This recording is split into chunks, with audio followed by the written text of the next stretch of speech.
¿Qué tal? Muy buenas tardes con todos. Bienvenidos a 24 horas. Asambleístas de oposición y oficialismo confirman que llamarán a juicio político al contralor Carlos Pollitt dentro del caso Odebrecht. Alianza País se resiste a pedir la comparecencia del vicepresidente de la República, Jorge Glass, por el mismo tema. Aquí los detalles. La bancada de Alianza País madrugó este lunes para anunciar algunas acciones con respecto al caso Odebrecht. En rueda de prensa, el presidente de la Asamblea las enumeró. Apuntan sobre todo al juicio político en contra de Carlos Pollitt, el contralor que ya no se encuentra en el país. En esa facultad y en esa competencia de poder convocar y llamar a un juicio político a un funcionario público sujeto a ese control. Así que esa es la medida que vamos a tomar. Además, Serrano indicó que mediante una resolución del Pleno se delegará al Consejo de Administración Legislativa la creación de una comisión multipartidista que viaje a Brasil y Estados Unidos, conformada por los 4 vocales del Consejo de Administración Legislativa, la presidenta de la Comisión de Fiscalización y la presidenta de la Comisión de Soberanía. Hay que investigar absolutamente la situación de todos esos contratos. Si esa empresa respeta al país o esa empresa tiene que irse del país. Y obviamente sobre esa base determinar también en esa investigación cualquier hecho específico que pueda involucrar incluso a otros funcionarios, ¿no? También el bloque opositor de Creo pedirá que se llame a juicio político al contralor Carlos Pollitt. No aclara si se unirá al pedido que haga el bloque oficialista. Creo no ha adelantado firmas todavía para llamar a un juicio político, pero indica que solicitará que el vicepresidente Jorge Glass comparezca. De su responsabilidad política por la falta de cumplimiento de los más elementales deberes de supervisión y control de los recursos de todas las áreas que estuvieron a su cargo. Pueden ser varios pedidos, el objetivo es el mismo, hay que perseguir a los corruptos. Esto no tiene que ver con quién propone, sino si es que finalmente capturamos a los corruptos. Algunos legisladores de Alianza País se resisten a hablar de una posible comparecencia de Glass a la Asamblea. El vicepresidente Glass no está de ninguna manera sindicado en ninguno de estos temas, por lo tanto no cabría una convocatoria de parte de la Asamblea. Que no podemos caer en este momento simplemente en la alarma de estos procesos de corrupción que duelen. De esta manera la Asamblea prepara el terreno para emprender un proceso de juicio político con un ausente, Carlos Pollitt. Ana María Cañizares, 24 horas. Y mientras tanto, 3 pedidos llegaron a la Fiscalía para que se incluya al vicepresidente de la República, Jorge Glass, en las investigaciones del caso Odebrecht. Además, se exigen al fiscal la lista completa de los involucrados.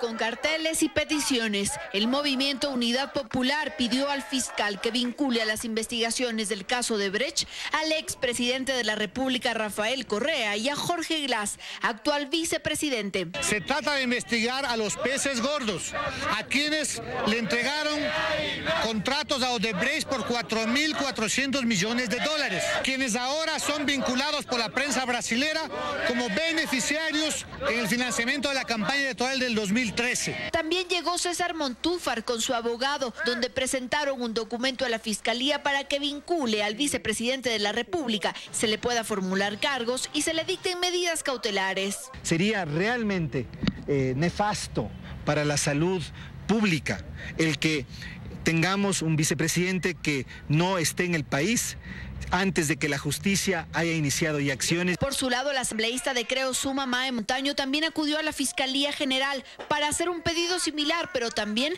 para exigir la lista completa que, según ella, se encuentra en el país. ¿Quiénes son los cabecillas de esta asociación ilícita? Si la lista la tiene el fiscal general del Estado, que la saque del congelador. La legisladora rechazó que las 5 personas detenidas tras los allanamientos del viernes se les formule cargos por supuesta asociación ilícita. Delincuencia organizada significan sentencias de 7 hasta 10 años. Asociación ilícita es un delito menor. Todos coincidieron que el vicepresidente debe ser llamado a la Asamblea Nacional. En Quito, Andrea Samaniego, 24 horas. La detención de Ricardo R. ha puesto los ojos sobre su sobrino, el vicepresidente de la República, Jorge Glass. Asambleístas de oposición creen que, por ética, Glass debería renunciar, pues lo consideran responsable político de los sobornos en los sectores estratégicos. Y es que hay muchas preguntas que deben responderse. Y todas estas interrogantes, según estos asambleístas, apuntan a que quien debe contestar es el vicepresidente Jorge Glass. Me ratifico en el pedido formal que le he hecho al presidente de la Asamblea Nacional que fije fecha y hora de comparecencia del vicepresidente de la República, Jorge Glass. Vayamos hacia las cabezas, hacia quienes tenían, como he dicho, la responsabilidad política frente a los sectores estratégicos. Héctor Yepes cree, en cambio, que la comparecencia es solo el principio. Sin perjuicio de que eventualmente deba presentar su renuncia como vicepresidente como un acto de transparencia y de ética que merece el Ecuador. Valiéndose de su parentesco con un funcionario de Estado, habría ayudado a que se obtenga no uno, sino varios contratos a la compañía. Decía la fiscal que lleva el caso al referirse al tío del vicepresidente de la República. Presuntamente ha recibido 18 millones de dólares en coimas por parte de la compañía brasilera Odebrecht. ¿A nombre de quién las recibió? La responsabilidad política del vicepresidente es ineludible. Reyes cuestiona que en la resolución que dejó la reunión que mantuvieron los asambleístas de país no se mencione nada sobre el vicepresidente de la República. Yo creo que su situación es insostenible y el Alianza País no puede desviar los dardos hacia otros sectores. Nos explican que Glass goza de fuero de Corte Nacional de Justicia, que podría ser disuelto con la aprobación de las 2/3 partes de la Asamblea. Cuidado, aquí quieren hacer un show para que caigan unos y otros no.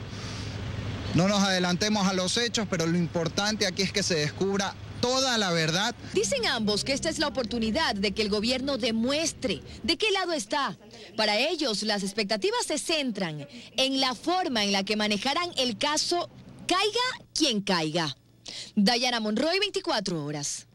El presidente Lenín Moreno firmó el decreto ejecutivo para la creación del Frente de Transparencia y Lucha contra la Corrupción. A esta hora nos contactamos con María Gracia Costa desde el Palacio de Carondelet para los detalles. ¿Qué tal, Gracia? ¿Cómo estás? Cuéntanos.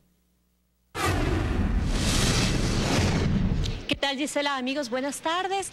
Así es, está posesionado ya formalmente el Frente de Transparencia y Lucha contra la Corrupción después de la primera reunión que mantuvo el presidente de la República, Lenín Moreno, con 9 de los 13 integrantes. Luego de esto, Lenín Moreno, acompañado por el vicepresidente Jorge Glass, firmó el decreto en el que se especifican las funciones del frente, que básicamente son 4. Proponer estrategias anticorrupción, exhortar a las entidades públicas y privadas a aplicar mecanismos anticorrupción, proponer iniciativas de educación en este ámbito y presentar propuestas de políticas públicas y normativas en torno a la corrupción. Escuchemos ahora parte del mensaje del primer mandatario al momento de posesionar a los integrantes del frente.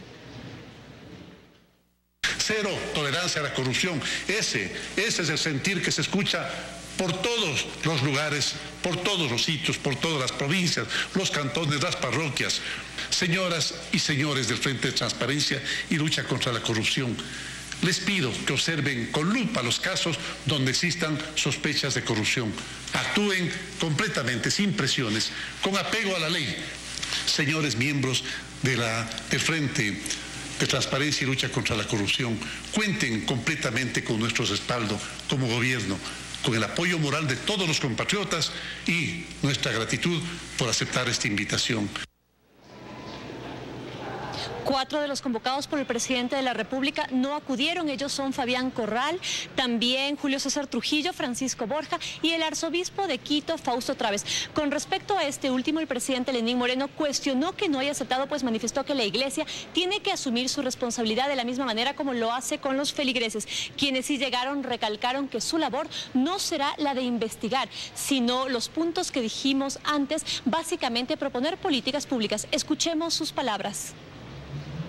Y una vez que la comisión o el Frente de Reconstrucción no tiene como ámbito específico labores de investigación de casos de corrupción, o sea, el tema sigue quedando en manos de Fiscalía y el tema sigue quedando en manos de la función judicial.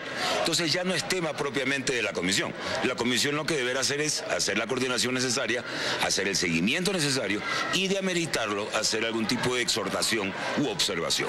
El trabajo tiene que ver con la formulación de políticas públicas para el establecimiento de políticas de Estado que establezcan las bases fundamentales en el empoderamiento ciudadano en esta lucha. Si hay que reformular esas políticas de Estado, haremos las observaciones, haremos las recomendaciones, pero siempre respetando la institucionalidad existente y respetando los distintos canales que la propia Constitución de Montecristi establece. Ahora, de acuerdo al decreto firmado por el presidente Lenín Moreno, los miembros del frente que no son parte de la sociedad civil, es decir, los ministros, tienen la tarea de presentar próximamente informes. Por ejemplo, la canciller María Fernanda Espinosa anunció que se reunirá en los próximos días en Nueva York con el secretario general de la ONU, esto por cuanto el país es parte de un tratado anticorrupción. Es nuestro informe desde el Palacio de Carondelet. Sigues tú, Gisela, con más en estudios. Una buena tarde. Una buena tarde para ti también, María Gracia. Y en la Contraloría General del Estado, en Quito, todo se desenvuelve con total normalidad luego del pedido de incorporar a su máxima autoridad en las investigaciones por corrupción. Fausto Yepes informa. A pesar de la insistente demanda de información por parte de los medios de comunicación, aquí en la Contraloría General del Estado ha habido un acceso restringido a las oficinas para los medios de comunicación. De momento se descarta que haya habido presencia de funcionarios judiciales en esta institución recabando algún tipo de información. Sin embargo, estamos a la espera de ver cualquier tipo de pronunciamiento por parte de quien ahora despacha como Contralor, que es el doctor Pablo Celi, pues se mantiene vigente la licencia en favor del Contralor Carlos Polit. No ha habido información sobre alguna respuesta dada oficialmente por el Contralor Carlos Polit respecto de las investigaciones que pesan en su contra, pero eso sí, hay restricción para el ingreso de la prensa hacia las oficinas como habitualmente se lo realizaban. Ricardo R., tío del vicepresidente Jorge Glass, habría utilizado su parentesco para ayudar a la empresa Odebrecht, según la Fiscalía ecuatoriana.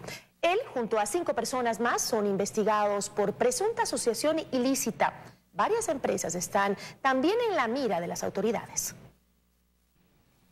Luego del allanamiento a su domicilio la madrugada del pasado viernes, Ricardo Rivera, tío del vicepresidente de la República, Jorge Glass, permanece en arresto domiciliario por su avanzada edad. Según las investigaciones de la Fiscalía, Rivera utilizaba su parentesco con Glass y recibía el 1% por cada contrato que conseguía para Odebrecht. En total, habría obtenido alrededor de 13 millones de dólares en sobornos por parte de la constructora brasileña. 8 millones de dólares señala la Fiscalía a través de la empresa Diaselec, intermediaria de otra en el exterior. Diaselec no registra accionistas ni administradores. En el 2016 reportó un patrimonio neto de 1.1 millones de dólares, mientras que su utilidad fue de apenas 40.040 dólares. En esta transacción, la Fiscalía ecuatoriana señala que además de Rivera intervino Carlos Villamarín, quien habría favorecido a Odebrecht cambiando las bases de los concursos mientras fue presidente de la Comisión de Licitaciones de la Secretaría del Agua. Joana Ramos, 24 horas. Según información de la Fiscalía, hay 4 empresas vinculadas al caso Odebrecht. Estas habrían sido utilizadas como enlace entre privados y funcionarios públicos para el pago de 13 millones de dólares en coimas. Aparte de Diaselec, son otras 3 las empresas identificadas por Fiscalía como los canales de transferencia de pagos en el caso Odebrecht.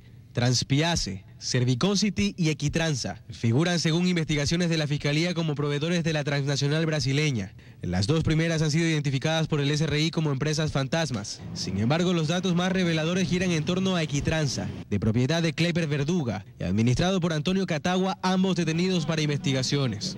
Equitransa fue constituida en 1990 como una empresa dedicada al alquiler de maquinaria pesada. Sin embargo, desde 2002 empezó a registrar un pago creciente de impuesto a la renta, con repuntes significativos en 2008 y 2011, donde en cada año tributó más de $1 millón. En su página web registra contratos con la constructora brasileña en 5 proyectos, donde estuvo encargada de la remoción de tierras. La empresa reportó ventas a Odebrecht por $31,9 millones, pero según la unidad de análisis financiero UAFE registra ingresos por 27 millones, es decir, la diferencia, 4,9 millones, no han podido ser justificados. Según las investigaciones, a través de esta empresa se pagaron coimas a intermediarios que conectaban a Odebrecht con funcionarios públicos. Esa función, según Fiscalía, era ejercida por José Terán, hijo del exalcalde de La Tacunga, y por el empresario Gustavo Mazú. En su versión voluntaria, Terán, quien figuró en 2008 como asistente legal y asesor en Petroproducción, aceptó el vínculo con Odebrecht y con Mazú, quien por su parte es presidente de 2 empresas consideradas de papel por el SRI, aparte de figurar como propietario de 5 offshores en Panamá. Mazú registra un monto no justificado de $380.000. El rastro ha conducido a Fiscalía a relacionar estos vínculos con los contratos que Odebrecht tenía en la refinería del Pacífico, el acueducto La Esperanza, el trasvase Daule Vinces, el poliducto Pascuales Cuenca y la hidroeléctrica Manduriaco, todas a cargo de Odebrecht. Carlos Acoto, 24 horas. Seguimos informando en 24 horas. El muro que construye Ecuador en la frontera con Perú ha generado protestas en Huaquillas, provincia de El Oro. Más de 3.000 comerciantes ecuatorianos aseguran haberse quedado sin trabajo. Luisa María Heredia informa. Decenas de comerciantes protagonizaron hoy una protesta en la ciudad fronteriza de Huaquillas tras 6 meses sin poder trabajar, pues perdieron sus negocios debido a la construcción de una polémica obra gubernamental. Se trata de esta gran pared que se asemeja a un muro y que forma parte de un parque lineal que se construye junto al canal internacional de Zarumilla y que por su altura parece una barrera que impide ver lo que pasa entre Huaquillas y Aguas Verdes, la población peruana que hace frontera con el cantón Orense.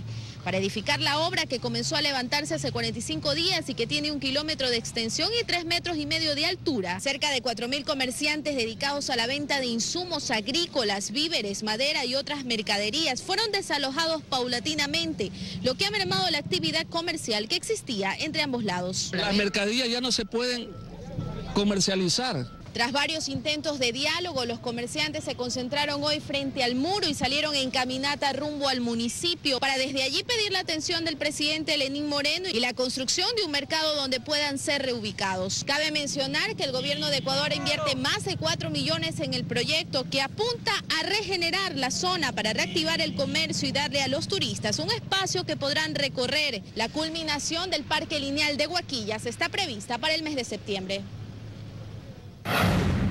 Este lunes se tomó un testimonio anticipado solicitado por la Fiscalía. Se trató de un ex empleado de la encuestadora por el caso Sedatos. El proceso se encuentra en instrucción fiscal tras decisión judicial. Juan Pablo Pozo, presidente del Consejo Nacional Electoral, pidió cambio de fecha para rendir versión en este caso, iniciado por una denuncia de la ex asambleísta y ahora ministra de Justicia, Rosana Alvarado, sobre un supuesto uso de documentos falsos. Hay una confusión tremenda por parte de Fiscalía respecto de qué tipos de encuestas y se trata de atribuir errores o ponderación de datos de encuestas de febrero a la encuesta del Exit Poll del 2 de abril. La denuncia fue presentada recién el 22 de marzo. Entonces, ¿cómo el 22 de marzo podría haberse adelantado a los hechos supuestos del 2 de abril?